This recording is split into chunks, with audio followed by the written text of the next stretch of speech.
Hello, everybody. Welcome back to the channel. We are here on a Friday afternoon and back on Chipchat with my friend Chipchat. Jose. Jose, how you doing? Pretty good, pretty excited. Great week for Nvidia. So I'm hoping today's episode is going to be a lot of fun.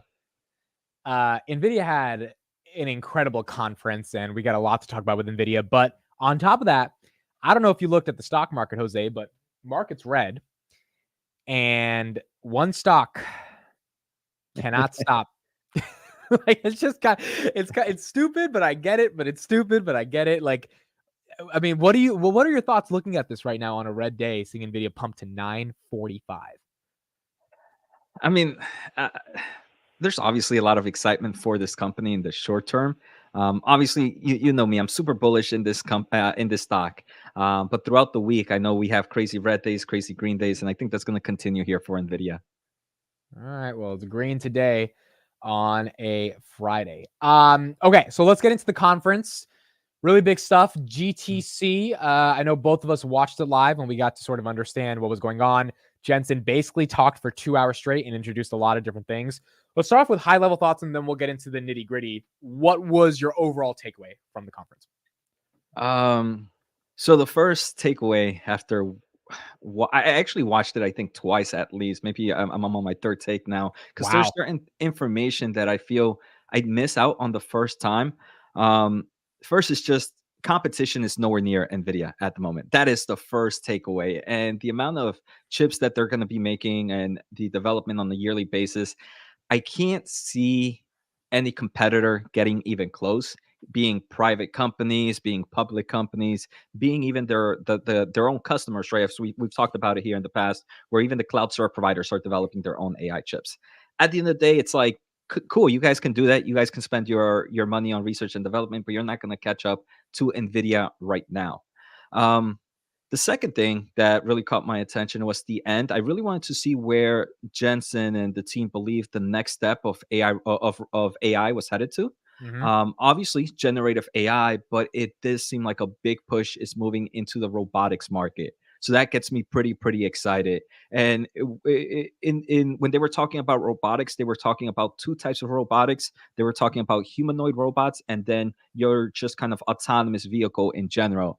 So it kind of just gives that evidence of what Elon has talked about in the past a little bit, how autonomous robot at the end, or autonomous vehicle to some extent, is almost it's very similar to kind of maybe working on a humanoid robot minus the limbs. So I do believe it kind of gives some evidence for there. And the third thing is Nvidia is normally known for a GPU company, and in this conference, they really showcased the power of their CPU. And Right. the CPU was the Grace, and that's competition for Intel and AMD. So it really, before when Nvidia really took announced their CPU about a year and a half ago, I was like, okay, this was going to be more of like a niche product. It wasn't going to be something that maybe these other companies should worry about. But I think after this conference event, I think Intel and AMD need to worry about Nvidia's CPU in forms of taking some form of market share in the future. So those were the 3 points that really grabbed my attention overall from the conference. Okay, so let's start off with watching this quick video about Jensen introducing Blackwell.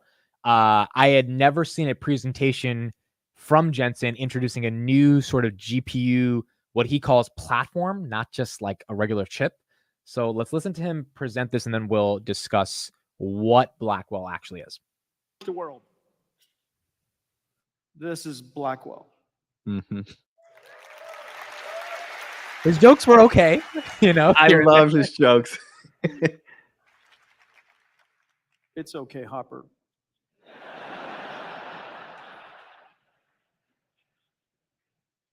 You're very good. Good boy. Oh, good girl. 208 billion transistors, and so you could see I can see there's a small line between two dies. This is the first time two dies have abutted like this together in such a way that the two dies think it's one chip. There's 10 terabytes of data between it, 10 terabytes per second. so that these two sides of the Blackwell chip have no clue which side they're on. There's no memory locality issues, no cache issues. It's just one giant chip. And so when we were told that Blackwell's ambitions were beyond the limits of physics, the engineer said, so what? And so this is what happened. And so this is the Blackwell chip, and it goes to. Okay, so what is Blackwell for those that still don't understand it? Because he says it's a GPU platform, not a chip. Mhm. And are the implications actually going to be as massive as Jensen is saying they're going to be? I think so. And I mean, Blackwell, it's so weird their naming, right? Blackwell is the architecture of that chip. But within that one chip, they go out and create massive systems from small platforms to full data size data center supercomputers. So back then, when we used to think of a GPU, you used to think of your traditional kind of consumer GPU, which was probably this big, if that. Now, a GPU is pretty much, it's getting bigger and bigger. And the reason the GPU is getting bigger and bigger is something that he mentioned there is NVIDIA has this kind of networking solutions that allows the system to believe it's kind of one system opposed to multiple GPUs. Yep. And that's very important. I mean, I think the best way to think about it is, you had, let's say you had two small houses. And let me see, try to think. Maybe this one might make sense. And you're a mailman. First, you have to go to house number one to deliver your first mail, and then you need to go to house number two to deliver the second mail.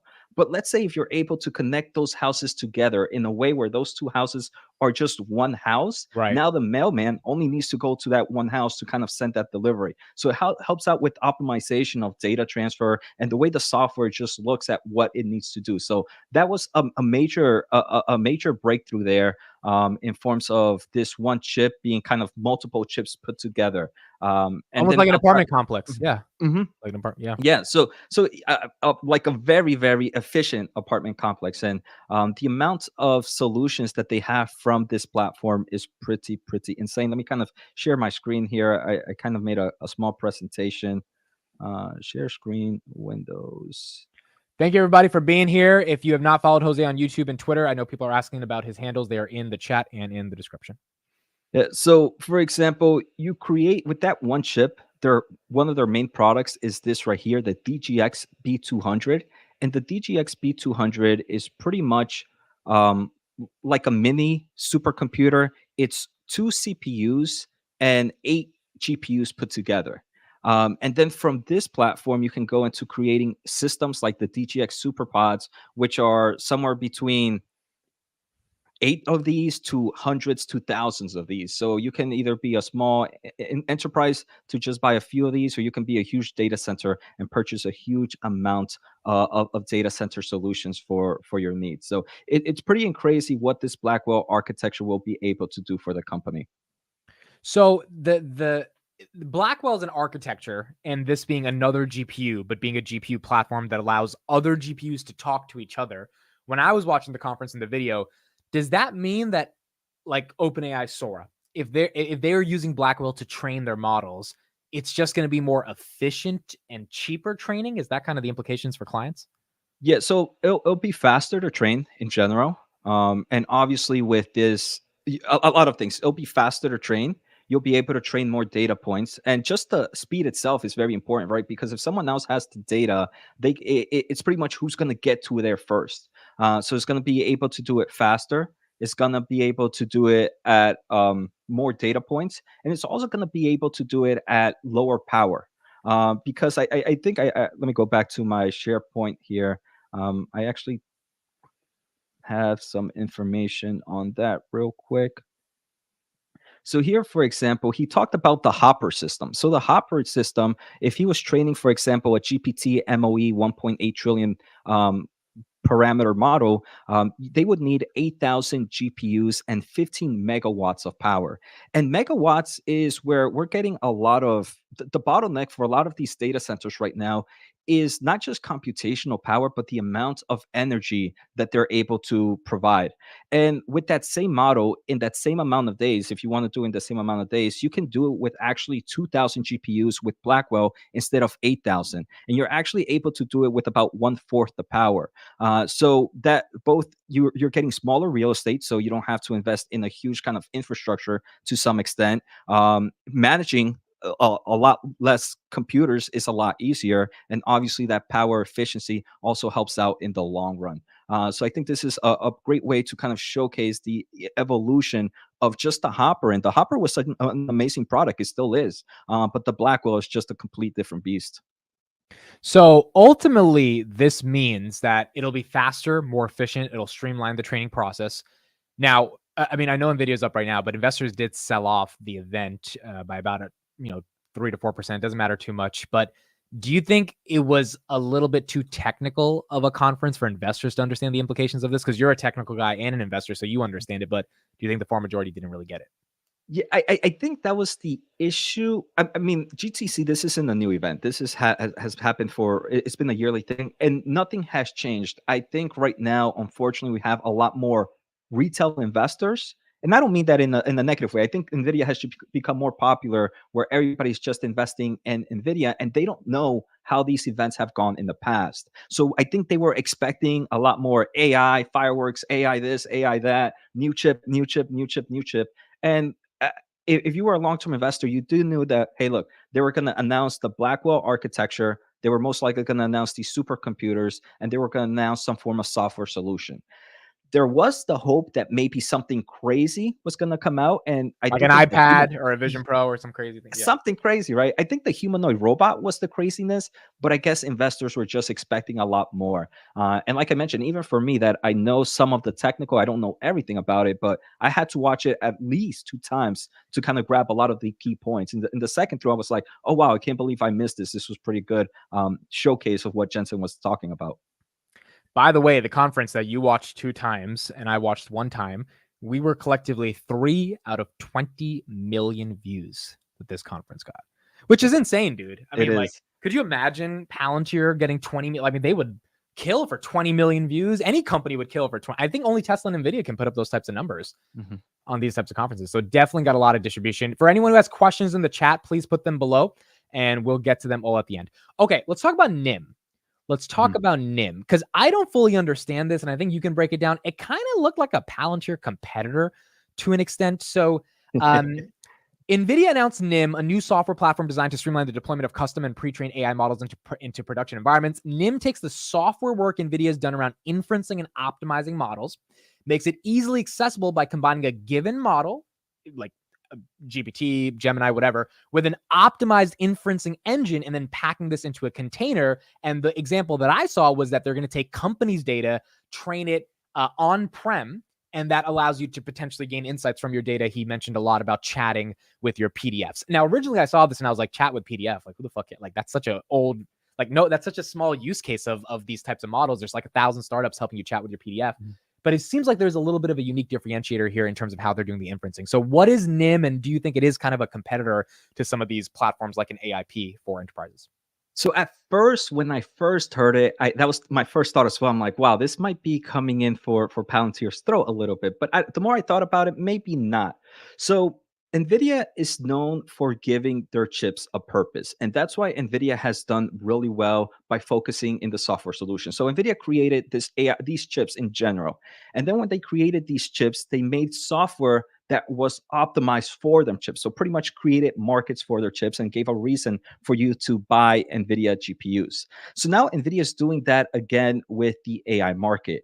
So they do mention that right now, unfortunately, to start your own AI solution, to kind of use your own data, you have to do so much things. You have to make sure your hardware is optimized, and hardware continues to get updated. I mean, NVIDIA almost on a monthly basis increases and optimize their overall solutions. So a company is like, man, I have to work on my own data. I have to make sure the hardware is always updated. I have to make sure I'm always installing drivers, and I have to make sure I have the best large language models. I mean, there's a lot of large language models out there that are open source that continue to update themselves. Yep. So for enterprise, to some extent, it takes so much time to do that, that it kind of creates a form of fear for that company to jump into the AI train, because they're like, look, it's just too hard for us.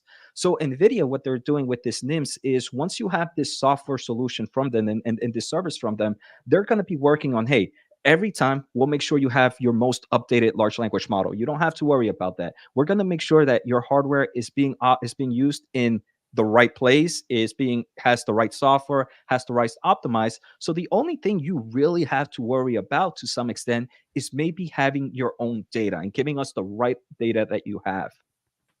And this is where Nvidia is kind of creating their software moat. The way they make a money out of this is they charge roughly kind of a license fee, roughly $4,500 a year Right. per GPU. It's just a way to reduce the amount of work needed to enter into the AI space. I don't know exactly if it would be a complete Palantir competitor, because I think at the end of the day, if you want to develop some unique cases, or some unique application, you're going to need to hire engineering staff and stuff like that, and that's not what Nvidia is providing. They're providing more the infrastructure, so then your engineers can just really focus on developing that kind of application that they need to build. That's what I thought. I don't think they're coming for the application layer. They're coming for the infrastructure layer that enables the application layer, which is where AIP, Snowflake, Datadog, those guys compete at, to make it more efficient. Now, does that mean one day they come for the application layer if they're already doing the infra? I mean, maybe, right? But you got to deal with it because NVIDIA is NVIDIA. But yeah, it looked like a Palantir competitor, but didn't really seem like it was trying to go after Palantir. But it's a hell of a business, right? 4,500. I mean, that could potentially scale rapidly, as you said, because hardware already is so hard to be able to license effectively for these other companies. I mean, a lot of these supercomputers being built out are tens of thousands of GPUs. So tens of thousands times just 4,500 on a yearly basis, after they already paid for your chip in general. So it's just pure margin growth from there. But it's just to help continue to develop this kind of ecosystem. And who knows, maybe this might accelerate, thinking about it in forms of Palantir, it might accelerate businesses to say, hey, look, maybe now that, since I know this a lot faster, it maybe won't make it makes sense for me to go to Palantir, because now I know it's a lot easier to get into the space. So I don't know, maybe it could drive some customers to Palantir in forms of their AIP solution. Right. 100% agreed. Okay, let's move on to some of the stuff they said in robotics and self-driving cars. And again, guys, we'll see the questions. We'll get to them right at the end. So they talked a lot about BYD and how some of their software is being used in BYD, how some of their software is being trained on a lot of these models to enable self-driving. And then on top of that, they also talked about sort of AI factories versus data centers, which are going to enable broad-scale robotics. So let's start with BYD first, then we'll get into the humanoid stuff. Any thoughts on that partnership? I didn't even know they were working with BYD. BYD, Tesla's down right now because BYD is undercutting them in China. That costs $10,000 a vehicle, so little issues for Tesla. Do you think the partnership with NVIDIA and BYD, and I think Mercedes they talked about, is going to be something that they can license to the entire automotive sector? Yeah, so that's exactly what NVIDIA is trying to do here. They create this supercomputer, and we know that I think Tesla used to be a customer of NVIDIA. I forget, for their hardware 1 or hardware 2. First, they were a customer of NVIDIA, then they changed to Intel, and then they finally kind of created their own hardware inferencing solution.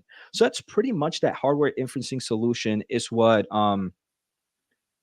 NVIDIA gives to some of these automakers in forms of what goes directly into the car. NVIDIA is willing to work with anybody. It's not like they can only work with BYD, like whoever comes to them. And that moment, I was wondering, Elon right now, it reminded me during the earnings call that he called Dojo a long shot. Yes. And I don't think he meant Dojo was a long shot because it was a bad product. I think he means Dojo might be a long shot because, and this is just me thinking, maybe and I'm talking about data center server CPU solutions, GPU solutions. NVIDIA's competition is just so strong that it just makes more sense to buy NVIDIA GPUs in the long term, opposed to just investing in their own infrastructure. Right. So now, when I saw this kind of BYD partnerships and NVIDIA talking about their hardware solutions for the automotive industry, I'm wondering, is Tesla or Elon willing to go back to NVIDIA and be a customer of their hardware solutions for the automotive market. I mean, I think at the end of the day, it's going to be like, how would the architecture change? Would it be like a major complete shift if they do that? But I think that's a pretty cool opportunity for them in the long term. No, I agree. Because also, I mean, we know Elon's focused on a million things right now. Tesla is not necessarily unified in terms of just focusing on the car. So if he already said Dojo's a long shot, and you don't have a company that's totally behind making Dojo independent outside of NVIDIA, I think it's not that crazy. I think it's actually good for shareholders if they just go to NVIDIA. They have to pay up to NVIDIA, and they don't worry about trying to build something on their own. They just use what's working and try to get FSD right, because they scrapped FSD basically a decade of work, and they kind of totally revamped it back in December. And it's working. FSD 12.3 is good. But if NVIDIA can just hyper accelerate that versus trying to compete with them, I think that makes a lot more sense. Yeah. Okay, for robotics, let's take a look at NVIDIA's video. This is a 3-minute video on what they're doing in the context of automotive vehicles to humanoids, and then we'll talk about the future of this part of NVIDIA's moat. It's not enough for humans to imagine.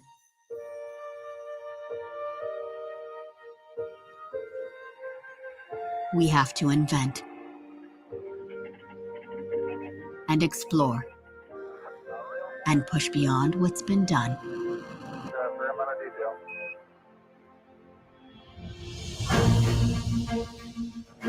We create smarter and faster. We push it to fail so it can learn. We teach it, then help it teach itself. We broaden its understanding to take on new challenges with absolute precision and succeed. We make it perceive and move and even reason, so it can share our world with us.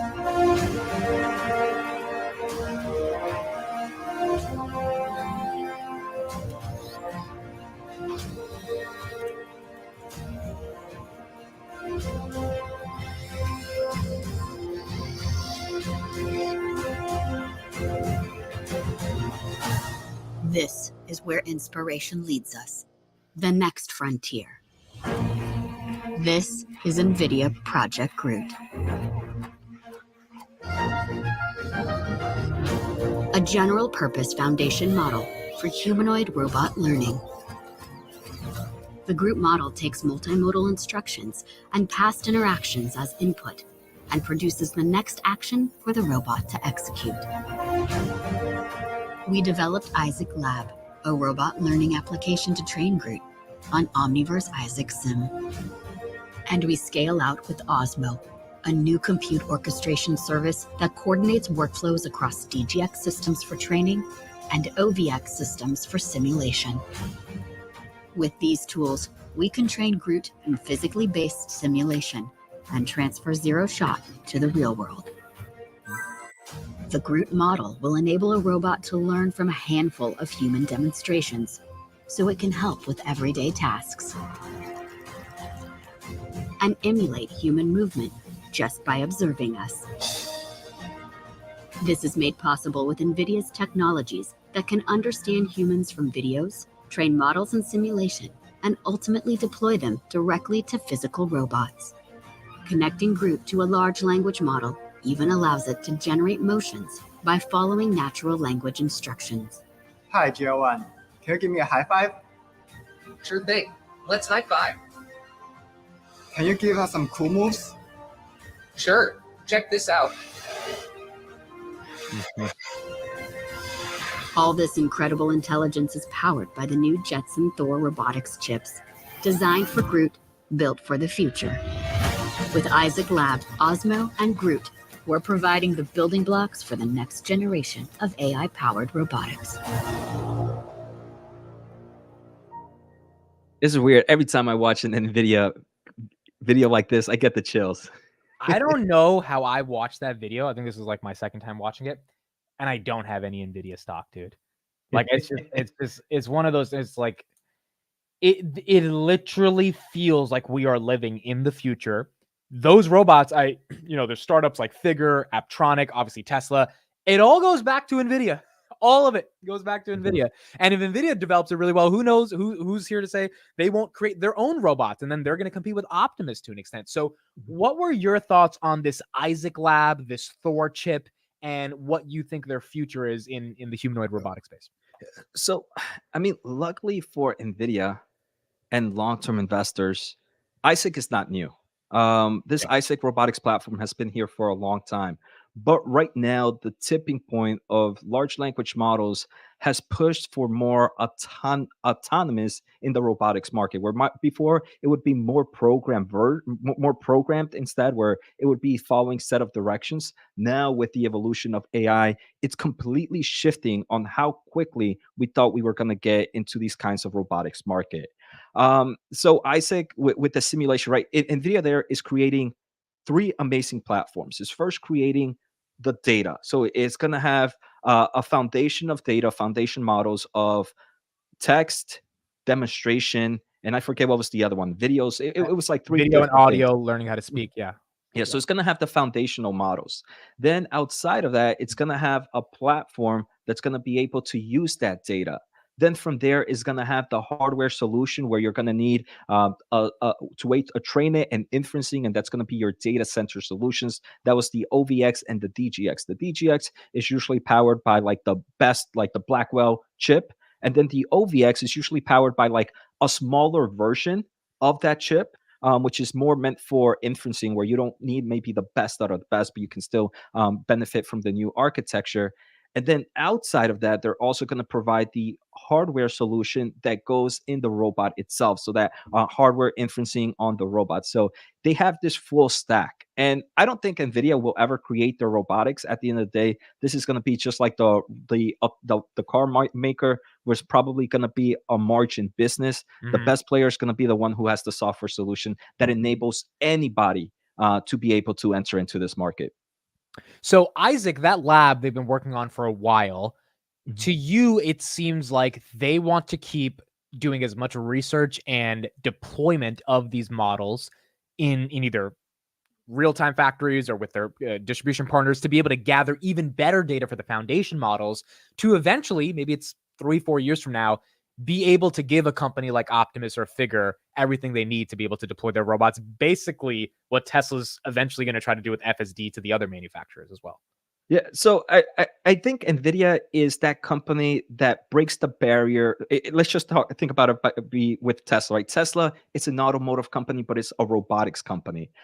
NVIDIA is that company that helps break the barrier for those that don't have that engineering team. So let's say if a Toyota wanted to be a Tesla to some extent, they would partner up with NVIDIA, and then that barrier would shift. So obviously, there's a lot of benefits from having things either you make it yourself. You have a lot more control to some extent compared to maybe licensing stuff from NVIDIA. So I'm not saying it's not bad if you're like a Tesla or a Figure AI where you're doing everything yourself, but that moat gets a little bit smaller when NVIDIA joins the fund and they're able to, hey, there's this startup company that wants to enter into the into the humanoid robot business. Maybe a few years ago, Figure AI or Optimus would have been like the only true winner. But now NVIDIA has broken that barrier a little bit closer. So the ability for a lot more startups to enter has become easier. So NVIDIA obviously invested in Figure. They're investing in a lot of these robotic startups. Do you think they believe this is going to be a multi-trillion-dollar business for them over the next decade in terms of Yeah, robotics? I think the robotics market is AI market kind of came out of nowhere, and not came out of nowhere in forms of NVIDIA wasn't investing in AI, but just the tipping point of ChatGPT really shook the world. We know that Jensen was focusing on AI since 2012, I believe, where they called the first contact. So NVIDIA has seen AI coming, but when exactly was coming was kind of unknown. The Right. other market that NVIDIA also sees coming is the robotic space. And this is something that they've been investing for numerous times. They have Thor is, I think, already like their 5th generation of their robotics chip. They have numerous prior Oh, wow. generations of the Thor platform already, and that's kind of called their Jetson platform. Yeah. So they already have prior generations of this chip. So Nvidia has been investing in this, but now it seems like because of AI, they can really push the robotics market, and maybe within the next 5 years, we're going to see this start to become a bigger portion of the company's total revenue.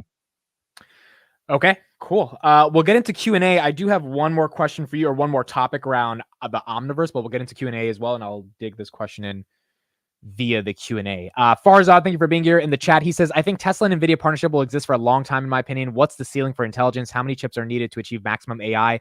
Seems almost infinite. Okay, so Jose, what do you think about Tesla and NVIDIA working together for a long time? And if Tesla's trying to develop AGI to an extent, they're going to need NVIDIA to eventually do that, I would imagine. Yeah, and Elon has mentioned that, hey, look, NVIDIA is killing it with the chips. So it's not like they have a really strong partnership. I mean, Tesla buys H100. They're going to most likely buy the B200 right now. So I think in one of the press release, you have CEOs talk about the new products, and they quoted Elon, and Elon was like, NVIDIA is the best when it comes to AI hardware. Yep. Elon does know this, and I feel they're going to continue to buy data center GPUs for their own needs, for their own training and their own inferencing in the cloud side or in the data center side.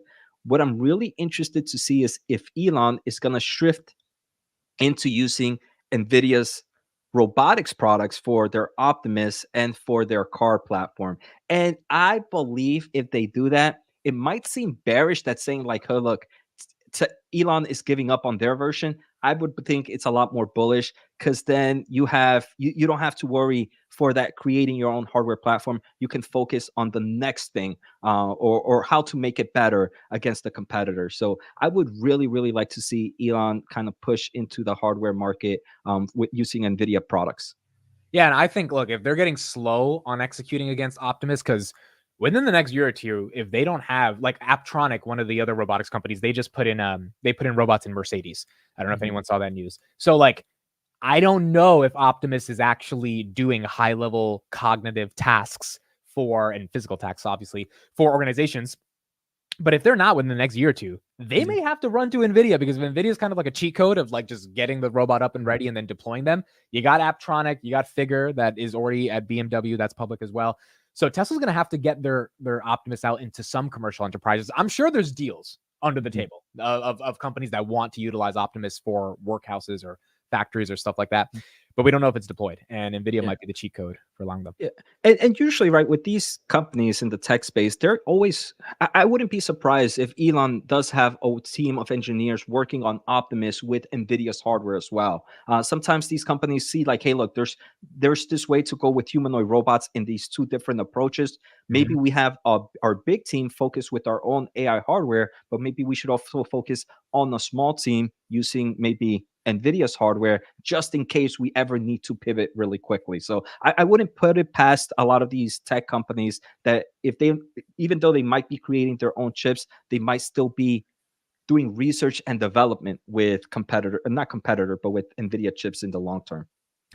Farzad said, I think it's less about speed of getting the bot to market and more about the cost of manufacturing scale. I agree. The one thing I'll say against that, though, is that the economies of scale and manufacturing doesn't matter if the bot's not useful. So when I hear the Figure the Figure CEO talk, basically his argument's like, if we can't get a bot actually like helping to build cars by the end of 2024, we're falling behind. Same thing with Apptronic when I listen to their CEO. So like, to me, the bot has to be deployed at some enterprise. It could be an Amazon warehouse. It could be anywhere. Do something useful, and then you're probably going to get tens of thousands of orders, because then the companies know the unit economics. They know eventually this is going to help replace all the workers that are churning, and then you're good to go. And then you focus on cost and economics. But if the bot's not useful, which is the hardest part, it's not even manufacturing. It's like, can this thing actually pick up the sheet metal and then cut it and then put it at the right spot in the car?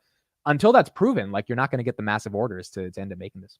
So it's going to be interesting to see how that plays out. Talk to me about the Omniverse and the Vision Pro stuff, Jose, that they discussed. First of all, for high level overview, what is the Omniverse from NVIDIA, And then why are they integrating it into the Vision Pro?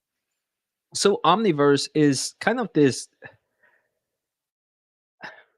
let's say you're developing some form of product. You're going to be using a lot of different software solutions. So let's say you're developing maybe let's think about in a cartoon for an animation. There's one person that's drawing the actual shape of the cartoon. Then there's another person that's working on the animation of the cartoon. Then there's another person working on the clothes for that cartoon. Another person working on the voice. Another person working on the color or the painting. And normally, when you work on those platforms, is a very more linear approach where someone has to finish something first, then you have to send it out. They open up a new application, they have to work on that application, and then you have to send it out after you're finished. So it's a very linear approach.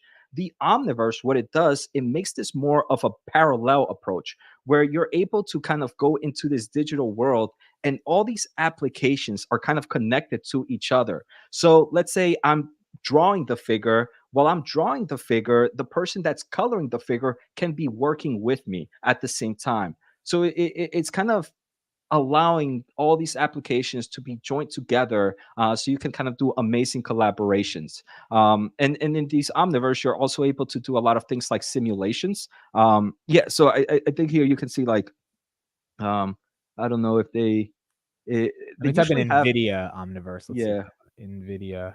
So you're telling me parallel universes are real? That is so cool. definitely. So they usually have a big, go a little bit down, the one under that one, like right here where you see kind of there. So look, so someone that might be using Unreal Engine, Photoshop, Unity, Maya, rendering something, all these, normally you would have to work on a linear approach to get things done. But with the Omniverse, they're all kind of connected into this world, which allows for parallel working of whatever you're working on. So it obviously improves the time So to is this a chip or is this software? What is this? it's a software system. Yeah. So it's Okay. like a digital world, which obviously is optimized with their AI chips and with their chips in general. So this is how I mentioned that NVIDIA creates a purpose for their chips. So, hey, Right. you have our chips, obviously use our Omniverse and you can go to market a lot faster. Okay, so why do they bring up the Vision Pro as a sort of key example for the Omniverse at GTC?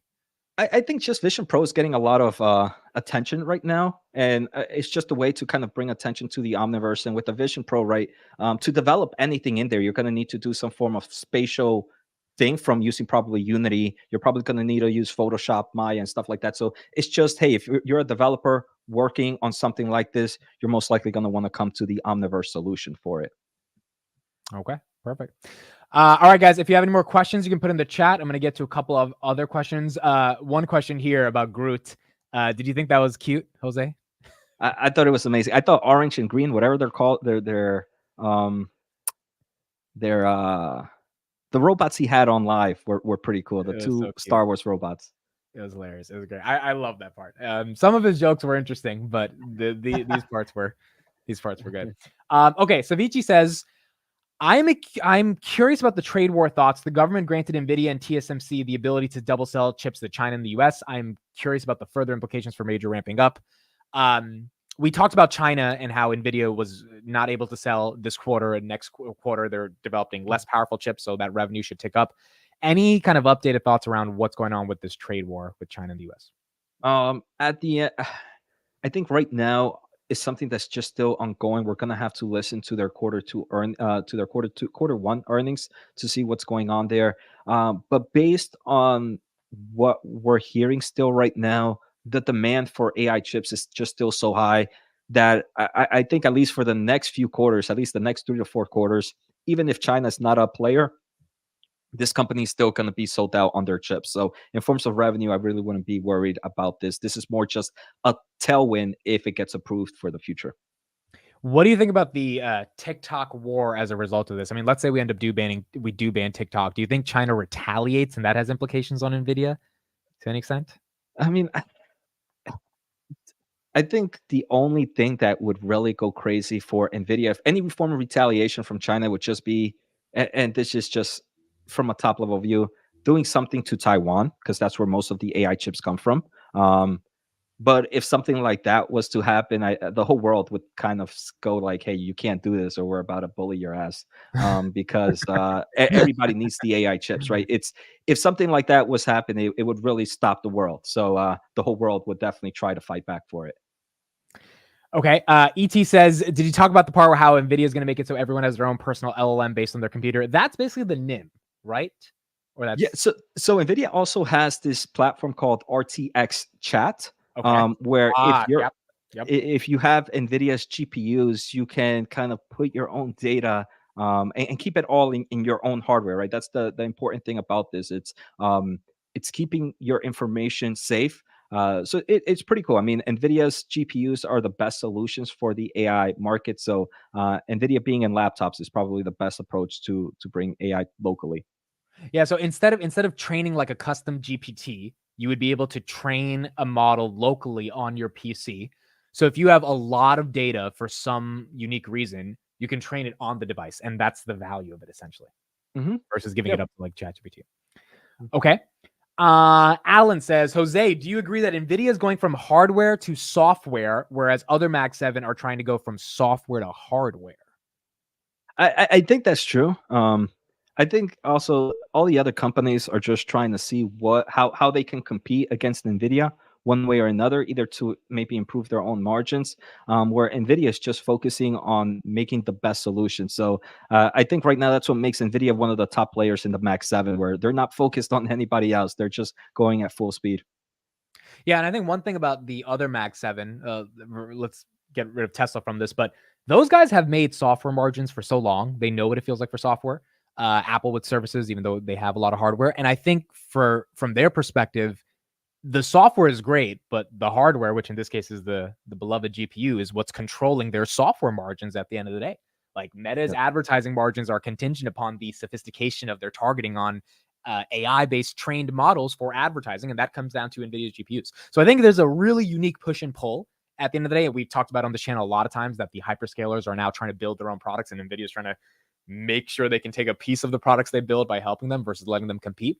So it's going to be really exciting over the next decade to see how these guys compete. Speaking of that, or go ahead, make your point, then I'll ask you another question. I was just gonna say, Nvidia doesn't really care much about hardware outside of his chips. I mean, we saw that Nvidia announced all these ways to kind of make supercomputers, to kind of make all these data centers. And what Nvidia does is they work with they engineer. They're like, hey, look, this is the best way to make a supercomputer out of our products. Right. But we know that creating supercomputers after you buy our chips is more of a margin battle. You have to kind of fight for market share with Dell, with HPE. So what we're going to do is we're going to create the master plan behind it, the blueprint.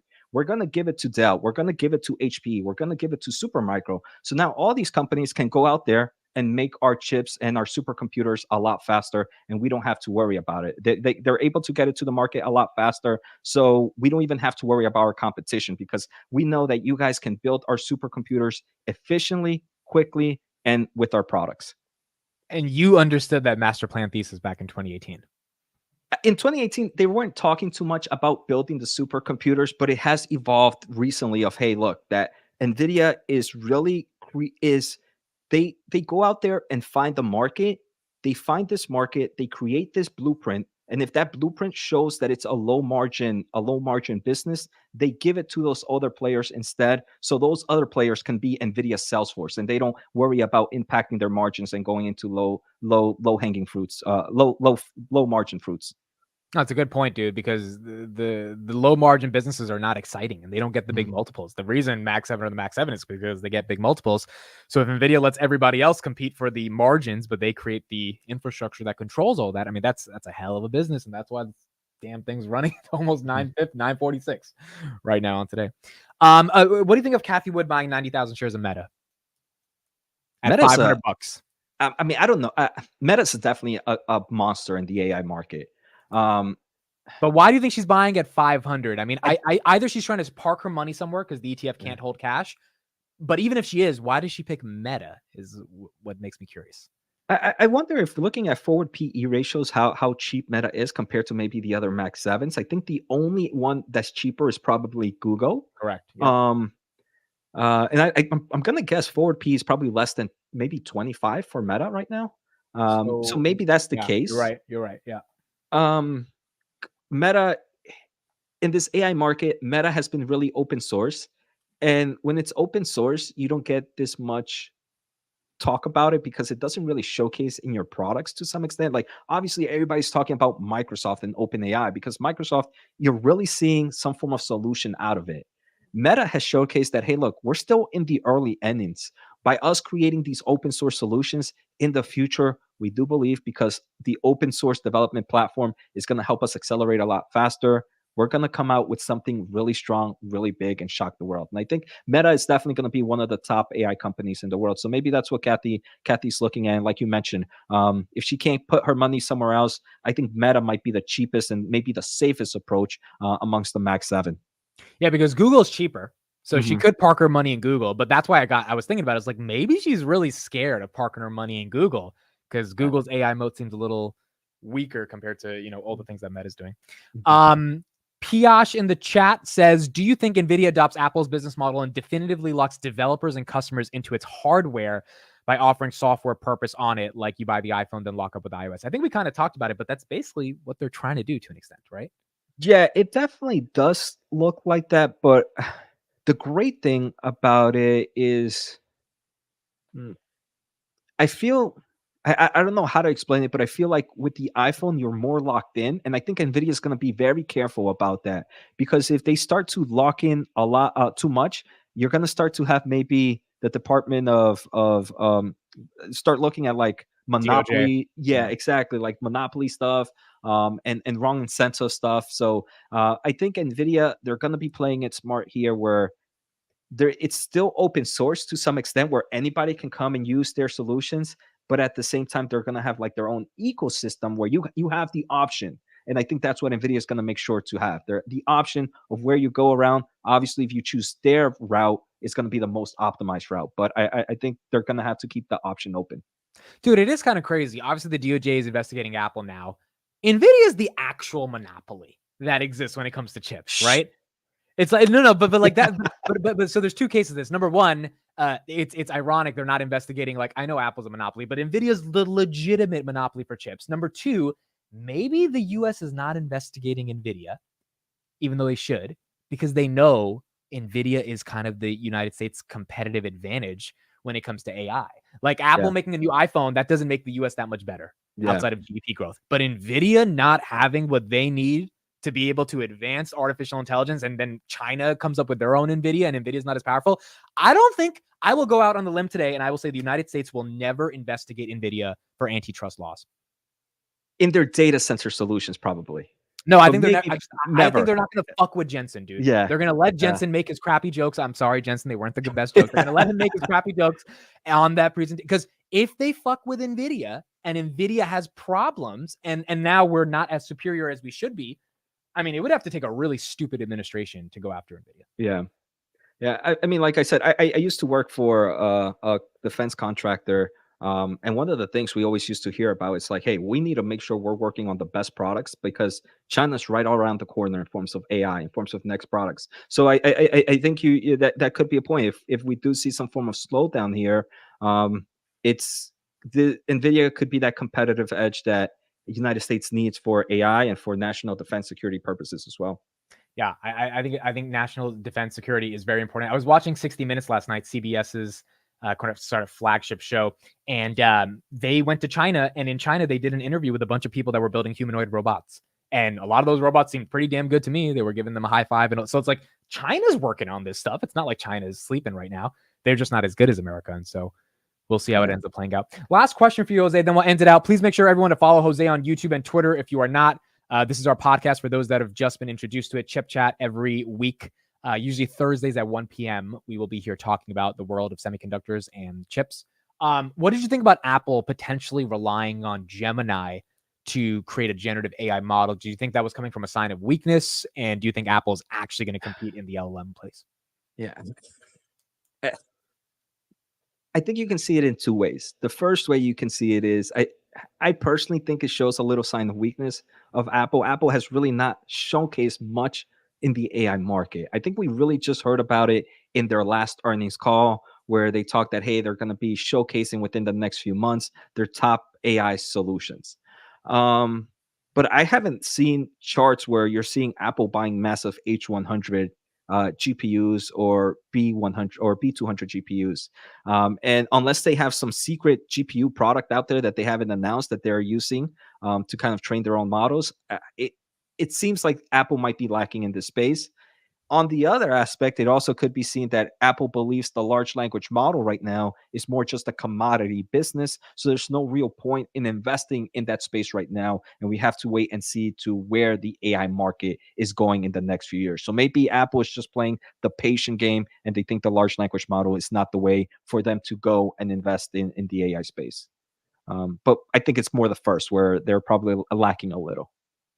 Yeah, I think it's fair. And I think the partnership can actually work out well for both companies, but it kind of signals that if they need to partner up, maybe they're not doing the best when it comes to the LLM space yet. All right, good stuff. This was fun. Hope you guys enjoyed our NVIDIA GTC recap. We'll be back next week covering everything in the world of the semiconductor and chip space. We'll talk more AMD, SMCI, all those good ones. Micron Technologies, we haven't talked about they those. just reported earnings. Yep. Yeah, we'll talk about that next week and keep it going from there. Thank you, everybody. Have a great Friday, great weekend. Jose's Twitter and YouTube in the description, and we'll see you guys next week. Bye, everyone.